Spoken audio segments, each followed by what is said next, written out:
దైవజనుడమైన నీవు, దేవుని సేవకురాలివైన నీవు, దేవుడు నీ చేతికి అప్పగించిన ఆత్మలను క్షేమ తీరాలకి చేర్చాలని, శత్రువు చేతికి చిక్కకుండా కాపాడబడాలని, మధ్యాకాశమైన నీడకు వారిని చేర్చే వరకు ప్రయాసపడాలని, ఆనాటి యాజకులు 12 గోత్రాల వాళ్ళ పేర్లు రొమ్మును ధరించిన క్రమంలో దేవుడు నీకు అప్పగించిన బిడ్డలను గుండెల మీద మోయిచు దేవుని కొరకు పరిగెడుచున్న, ఒకవేళ నీకు బలము సరిపోకపోతే నీ చేతుల్లోని వారు నాశనం అయిపోతారు.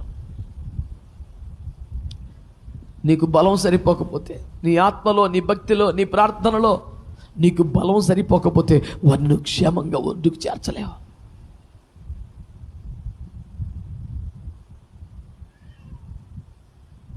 బలము లేని సేవకులు తమ చేతిలో ఉన్న ఫలాన్ని కూడా పోగొట్టుకుంటారు.